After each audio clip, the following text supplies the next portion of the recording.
मी सावित्रीबाई ज्योतिराव फुले या मालिकेच्या आजच्या भागामध्ये सावित्रीला ज्योतीची काळजी वाटत असते. तो कचेरीमध्ये गेलेला असतो आणि त्याच दिवशी त्याची तोंडी परीक्षा असते. तिला वाटत असतं ज्योती तोंडी परीक्षेला पोचला असेल का. इथे आता नकाशा तयार करण्यासाठी नोंदणी करण्यासाठी ज्योतीला कचेरीमध्ये घेऊन गेलेले असतात. पण ते फक्त ज्योतीला परीक्षेपासून थांबवण्यासाठी षडयंत्र आहे हे सावित्रीला समजलेलं असतं. तिने सकाळपासून अन्नाचा कण किंवा पाण्याचा थेंबसुद्धा घेतलेला नसतो. तेव्हा आऊ येते आणि म्हणते, अगं सावे, कधीपासून इथे अशी ताटकळत उभी आहेस? अगं चल, 2 घास खाऊन घे. तेव्हा इथे सावित्री म्हणते, नाही आऊ, आता जोपर्यंत हे परत येत नाही आणि मला कळत नाही की त्यांची परीक्षा कशी झाली तोपर्यंत मला काही खायला प्यायला नको.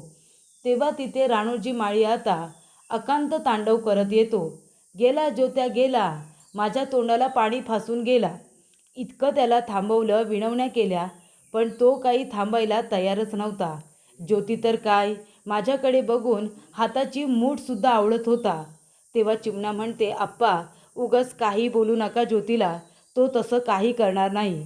तेव्हा आप्पा म्हणत असतो, पण काय झालं शेवटीला? मी त्याला म्हणालो होतो ना की मला आत्ताच्या आत्ता नकाशा हवाय म्हणून, आत्ताच्या आत्ता मला माझा कागद हवाय म्हणून. मग का नाही थांबला तो? का नाही माझं काम करू दिलं? जप्ती येण्याच्या आधी मला वाटण्या हव्या होत्या, पण तसं काय बी झालं नाही. तेव्हा तो चक्कर येण्याचं नाटक करतो. चक्कर येण्याचं नाटक केल्यानंतर इथे आता पारू पाणी आणायला जाते. तर इथे रखमा म्हणत असते की ए बाई सावित्री, हे सगळं ना त्या ज्योतीमुळे होत आहे. त्याच्या हट्टापायी अजून किती किती लोकांना त्रास सहन करावा लागणार आहे. माझ्या नवऱ्याला जर काही झालं ना तर मी कुणालाही माफ करणार नाही. त्या ज्योत्याला म्हणावं कितीही प्रयत्न कर, पण त्याला यशसुद्धा मिळणार नाही. तेव्हा आऊ म्हणते, ए बाई वैने, अगं काय अशी अभद्र बोलतेस? काय बी बोलू नको, कळलं ना? तेव्हा इथे आता ती आपल्या नवऱ्याला घेऊन तिथून निघून जाते. तर आऊ म्हणते, जाऊ दे तिला, आणि ती कशी आहे तुम्हाला सगळ्यांना माहिती आहे ना. त्या वहिनीच्या बोलण्याकडे लक्ष देऊ नका, असं आऊ आता घरातल्या बायकांना सांगते. तर प्रेक्षकांनो, इथे आता जे विनायक पंत असतात ते आता ज्योतीला आतमध्ये बोलावतात. तेव्हा ज्योती इथे आता हजर सर असं म्हणतो. विनायक पंत म्हणतात, इंग्रजी इंग्रजी. तेव्हा तो म्हणतो, मे आय कम इन सर. आणि तेव्हा इथे त्याला आतमध्ये बोलावलं जातं वर्गामध्ये आणि मग काही प्रश्न विचारले जातात इंग्रजीमधून. आता इंग्रजीमधून त्या प्रश्नाची उत्तरं खूपच छान पद्धतीने दिली जातात. तेव्हा इथे विनायक पंत आता कठीण गणिताचा प्रश्न विचारतो. तो म्हणतो, हे बघ ज्योती, आता तुला 3-5 वेळा वापरायचा आहे आणि हवा तो चिन्ह वापरून तुला इथे उत्तर 100 असं काढायचं आहे. 3-5 वेळा वापरायचे आणि उत्तर हे 100 आलं पाहिजे. तेव्हा इथे ज्योती म्हणतो, त्यासाठी मला फळा लागेल, मी फळ्याचा वापर करू का? तेव्हा ते म्हणतात, हां कर. आणि तेव्हा इथे खूप छान असं त्यांनी आता गणित सोडवलेलं असतं. त्यांनी 3 हा आकडा 5 वेळा वापरून बरोबर 100 असं उत्तर काढलेलं असतं. त्यामुळे इथे विनायक पंत हैराण झालेले असतात. कुठला प्रश्न विचारू आणि कुठला नको असं झालेलं असतं. कारण इथे ज्योतीकडे सगळ्या प्रश्नांची उत्तरं असतात. त्यानंतर इथे आता सावित्री ज्योतीची वाट बघत असते. सकाळपासून तिने काही खाल्लेलं नसतं. तेव्हा इथे आऊ ना ती कामामध्ये मदतसुद्धा करत असते, पण लक्ष मात्र नसतं. तेव्हा आऊ जरा तिची खिल्ली उडवतात. ती आता घरामध्ये जात असताना आऊ म्हणतात, अगं बाई ज्योती आला. ती म्हणते, कुठे आहेत, कुठे आहेत हे? तेव्हा ती म्हणते, आऊ आऊ कुठे आहेत हे? तेव्हा आऊ म्हणते, अगं थोडीशी मस्करी केली, ज्योती अजून काही आलेला नाही आहे. पण तू सकाळपासून नुसती कोमजलेली आहेस ना, हसरा चेहरा नाही. ज्योतीचं नाव घेतल्या घेतल्या चेहऱ्यावरती कसं हसू उमटलं बघ, म्हणून मी ज्योतीचं नाव घेतलं. तेव्हा ती म्हणते, आऊ असं कोणी करतं का? जाऊ दे बाई, मी तुमच्याशी काही बोलतच नाही. ती म्हणते, अगं बाई तो बघ ज्योती खरोखर आला. ती म्हणते, आऊ नाही हा, आता मी तुमच्या बोलण्याला फसणार नाही, आता नाही मी बघणार मागे वळून. ती म्हणते, अगं नाही, खरंच मस्करी करत नाही, ते बघ मागे ज्योती खरोखर आलाय. तेव्हा ती मागे वळून बघते तर ज्योती खरोखरच आलेला असतो. ज्योतीला बघितल्यानंतर सावित्री खूपच जास्त आनंदी होते. तेव्हा आऊ म्हणते, ज्योती बाळा ये ना, ये आतमध्ये ये. कशी झाली रे परीक्षा? दिलीस का सगळी उत्तरं? तेव्हा इथे ज्योती येऊन आता खाली बसतो. तेव्हा सगळेजण त्याच्याकडे बघत असतात की याला परीक्षा कशी गेली आणि कशी नाही. सगळेजण टेन्शनमध्ये असतात. सगळे विचारत असतात, ज्योत्या अरे काय झालं, अरे कशी गेली परीक्षा, काही बोलशील का? इथे राजाराम दादा पण म्हणत असतात, ज्योती अरे काहीतरी बोल. तेव्हा इथे ज्योती म्हणत असतो की इथे मला आता अभ्यासाबाहेरचे प्रश्न विचारले, मला एकट्यालाच अभ्यास सोडून बाकीचे सगळे प्रश्न विचारले आणि मला असं वाटतंय की फक्त माझ्याबरोबरच हे सगळं सुरू आहे. पुढचं सगळं मला कठीण वाटतंय. तेव्हा इथे राजाराम दादा म्हणत असतात, अरे तेच तर सांगत होतो ना आम्ही, मग कशासाठी हो एवढा आटापिटा केला? तेव्हा इथे आता सावित्री रडायला चाललेली असते. दादा म्हणत असतात, अरे तेच तेच ज्योती, आम्ही तुला तेच म्हणत होतो की त्या लोकांच्या विरोधात जाऊ नको, ते लोक तुला असा ना तसा त्रास देतीलच. तेव्हा आऊ म्हणते, ज्योती अरे बाबा काय खरं खरं आहे ते सांग ना, कशी गेली तुझी परीक्षा, कसे विचारले तुला प्रश्न? तेव्हा इथे आता लगेच सावित्री ही रडायलाच आलेली असते. ज्योती आता सगळ्यांच्या तोंडाकडे बघत असतो. तो म्हणतो, काय झालं, सगळेजण असे काय बघताय? तेव्हा इथे आता गोविंद काका म्हणत असतात, ज्योत्या अरे त्या लोकांनी फक्त तुलाच तसे प्रश्न विचारले कारण त्यांना हवंच आहे की तू नापास व्हावं म्हणून, बरोबर ना? म्हणूनच तुला तसे प्रश्न विचारले ना. अरे बाबा आता काय करायचं, या सगळ्यातनं कशी माघार घ्यायची? तेव्हा ज्योती हसायला लागतो. सगळेजण म्हणतात, का रे ज्योती का हसतोयस तू? तेव्हा पारू म्हणते, अहो तात्यासाहेब का हसताय ते सांगा ना, इथं आमचा जीव टांगणीला लागलाय, सकाळपासून आम्ही काही खाल्लेलं नाही आहे. तेव्हा इथे ज्योती म्हणतो, काय सकाळपासून तुम्ही जेवला नाहीत? असं कशाला केलं तुम्ही? हे बघा, मला सगळ्यात कठीण प्रश्न विचारले, अभ्यासाबाहेरील प्रश्न मला विचारले, पण मी सगळ्याची उत्तरं अगदी बरोबर दिली. एकूण एका प्रश्नाचं उत्तर दिलं मी. तेव्हा इथे आता विचारलेल्या प्रश्नांची उत्तरं ज्योतीने सगळी बरोबर दिलेली असतात. तेव्हा विनायक पंत म्हणत असतात की नाही नाही, मला अजून प्रश्न विचारायचे आहेत. तेव्हा दुसरे परीक्षक म्हणतात की विनायक सर, मला असं वाटतं की आता एवढे प्रश्न पुरेसे आहेत, सगळ्या प्रश्नांची उत्तरं बरोबर दिलीत. तेव्हा इथे विनायक पंत म्हणतात की अभ्यासातील प्रश्न विचारले तर हा सगळ्या प्रश्नांची उत्तरं बरोबरच देईल, कारण ह्याचा खूप अभ्यास झाला आहे. आता ह्याला अभ्यासाबाहेरील प्रश्न विचारून हरवायला हवं. म्हणून विनायक पंत म्हणतात की सांग, कॉमन सेन्स हे पुस्तक कुणी लिहिलं आणि किती सालामध्ये लिहिलं? तेव्हा ज्योती म्हणतो, कॉमन सेन्स हे पुस्तक थॉमस पेनने लिहिलेलं आहे आणि त्याने सालसुद्धा अगदी व्यवस्थित सांगितलेलं असतं. तो म्हणतो, हो का? मग अजून इथे आता प्रश्न विचारलेला असतो की सांग, इथे आता समुद्रातील जी वाळू आहे ती जर मुठभर हातामध्ये पकडली तर त्या मुठीमध्ये किती कण राहतात? 1,00,000, 2,00,000, 3,00,000, सांग ना किती कण लागतात? तेव्हा इथे ज्योती म्हणतो की मुठभरच. जर इथे वाळू मुठभर हातामध्ये पकडली तर ती मुठभरच राहणार. त्यानंतर प्रश्न विचारलेला असतो शेवटचा की शनिवार वाड्याला उत्तरेला दरवाजा आहे तर इथे दक्षिणेला दरवाजा का नाही आहे? तर असं सांगितलं जातं की दक्षिणेच्या बाजूला इथे खोलवरती एक दरी होती आणि म्हणूनच त्या बाजूला दरवाजा नाही आहे.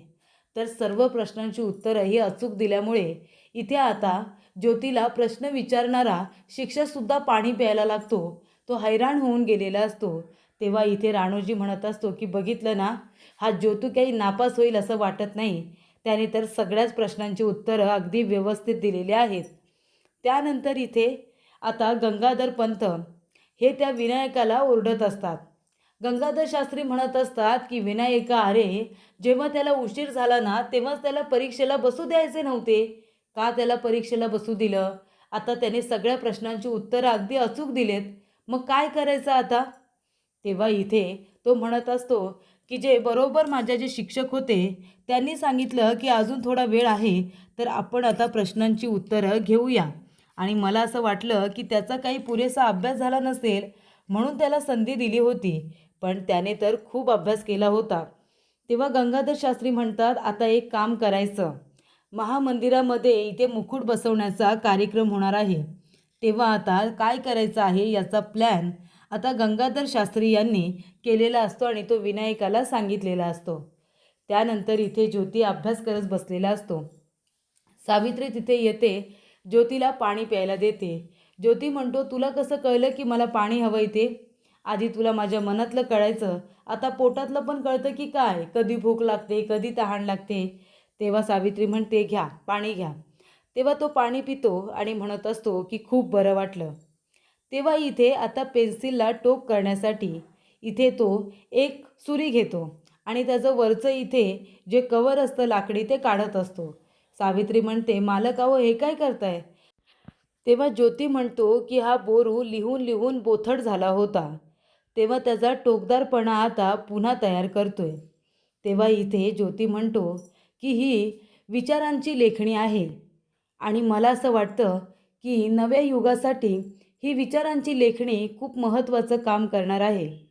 म्हणजे इथे तलवारीला ज्या पद्धतीने धार केली जायची, तशी विद्यार्थ्यांच्या या विचारांना या पद्धतीने धार केली पाहिजे. आता मला हा बोरू व्यवस्थित धारदार करून ठेवायचा आहे. उद्या एकदा का माझ्या हातामध्ये इथे आता उत्तरपत्रिका आली की किती लिहू आणि किती नको अशी माझी अवस्था झालेली आहे. मला खूप व्यवस्थित इथे आता सर्व प्रश्नांची उत्तरं लिहायची आहेत आणि चांगल्या गुणांनी पास व्हायचं आहे. तुझा माझ्यावरती विश्वास आहे ना सावित्री? ती म्हणते, मालक अहो स्वतःपेक्षाही जास्त माझा तुमच्यावरती विश्वास आहे. पण गोष्ट अशी कानावरती आली की गंगाधर शास्त्रीने घंगाळ आणून ठेवलाय, तुम्ही त्यांचे पाय धुवावेत म्हणून. तेव्हा ज्योती म्हणतो, किती आणि काहीही करू दे, पण त्यांच्या मनासारखं काही होणार नाही आहे. तर इथे ज्योती आता परीक्षेला निघालेला असतो. तेव्हा त्या ठिकाणी राणोजी आणि रखमा दोघे येतात. राणोजी मुद्दामून त्याला धक्का देतो आणि त्याच्या हातातली झोळी खाली पडते. त्याच्यातली पुस्तकं आणि बोरूसुद्धा खाली पडतो. रखमा तो बोरू पायाने उडवून लावते. तेव्हा ज्योती म्हणतो, हे काय केलं तुम्ही? मी परीक्षेला जातोय ना, माझी पुस्तकं पाडलीत. तेव्हा तो म्हणतो, हे बाबा आधी तू कचेरीत चल. तेव्हा ज्योती म्हणतो, हे बघा तुम्हाला काही करायचं आहे ते करा, पण मी माझी परीक्षा होईपर्यंत कुठेही येणार नाही. कचेरीत वगैरे कुठेच नाही, जमिनीला पण मी हात लावणार नाही. तेव्हा इथे जमीन हातची गेली तरी चालेल, पण मी आता पुन्हा त्या कचेरीमध्ये येणार नाही, असं ज्योती म्हणालेला असतो आणि तिथून निघून गेलेला असतो. तेव्हा इथे रखमा म्हणत असते, अरे ज्योती थांब की यार थांब. पण ज्योती काही थांबत नाही. तेव्हा इथे विनाकारण इथे आता राणोजीला मळा हवा असतो. तेव्हा चिमणा म्हणत असते, बरं झालं ज्योती गेला, तसा पण मळा आपला आहे, या आप्पांना का द्यायचा आपण त्यातला वाटा? तेव्हा प्रेक्षकांनो सगळेजण आता घरामध्ये जातात. सावित्री तिथे उभी असते. घराकडे जात असताना तिचं लक्ष जातं, तर तिथे ज्योतीचा बोरू पडलेला असतो. सावित्री म्हणते, हा तर यांचा बोरू आहे. तेव्हा तिला आठवतं ज्योती म्हणालेला असतो की कधी एकदा मी आता शाळेत जातोय आणि हा बोरू आणि माझ्या हातामध्ये उत्तरपत्रिका येते आणि किती लिहू आणि किती नको अशी माझी अवस्था झालेली आहे. तेव्हा तिला आठवतं की बोरूशिवाय तर यांचा आता पेपर लिहून होणारच नाही. ती म्हणते, अरे देवा, काय बी झालं तरी हा बोरू त्यांच्यापर्यंत पोचवला पाहिजे, पण कुणाकडून पोचू? तेव्हा इथे आता कुणाच्या तरी हातून पोचवला पाहिजे असा ती विचार करत असताना तिच्या मनामध्ये एक विचार आलेला असतो, कुणाला तरी कशाला, आता मीच हा बोरू घेऊन यांच्यापर्यंत जाणार आणि त्यांना देणार, असं सावित्रीने ठरवलेलं असतं. तर प्रेक्षकांनो पुढील भागामध्ये ज्योतीचा बोरू आता घरीच राहिलेला असतो. तो म्हणतो, अरे देवा, बोरू माझा घरीच राहिला. तेव्हा विनायक पंत म्हणत असतात, अरे तुम्ही आहे ना, तुम्ही फक्त शेती आणि माती एवढीच लायकी आहे तुमची, कळलं का? तेवढंच करत बसायचं, शेती आणि माती. तेव्हा इथे आता ज्योतीला खूप त्या शिक्षकांचा राग आलेला असतो, परीक्षकांचा, पण तो गप्प राहिलेला असतो. सावित्री इथे धावत पडत आता बाजारपेठेमधून ज्योतीचा बोरू घेऊन येत असते आणि तिने पायामध्ये चप्पलसुद्धा घातलेली असते आणि धावत पडत ती येत असताना आता काही लोक तिला अडवतात आणि म्हणतात, ए कुठे जातेस तू? या रस्त्याने जायचं नाही, या रस्त्याने गंगाधर शास्त्री जाणार आहेत, त्यामुळे तुम्हाला जाण्याची परवानगी नाही. तेव्हा सावित्री म्हणते, अहो मला अडवू नका, माझ्या यांचा पेपर आहे हो, मला जाणं गरजेचं आहे, त्यांना मला बोरू द्यायचं आहे, नाहीतर ते पेपर नाही लिहू शकणार. तेव्हा एक ब्राह्मण म्हणत असतो की त्या ज्योतीने गंगाधर शास्त्री यांना आव्हान दिलंय ना, आता मी पण बघतो की तो हा पेपर कसा लिहितो तो आणि कसा काय तो जिंकतो, घ्या रे तो बोरू हातातून. तर इथे आता जे भट असतात त्यांनी तो बोरू हिसकावून हातातून घ्यायला सांगितलेला असतो. सावित्रीला धक्का देऊन काठीने पाडलेलं असतं आणि बोरू त्या भटने तोडून टाकलेला असतो. बोरूचे तुकडे तुकडे केलेले असतात. सावित्री हातापाया जोडत असते की असं करू नका, तो बोरू तुम्ही मला द्या, पण त्या बोरूचे तुकडे तुकडे केलेले असतात.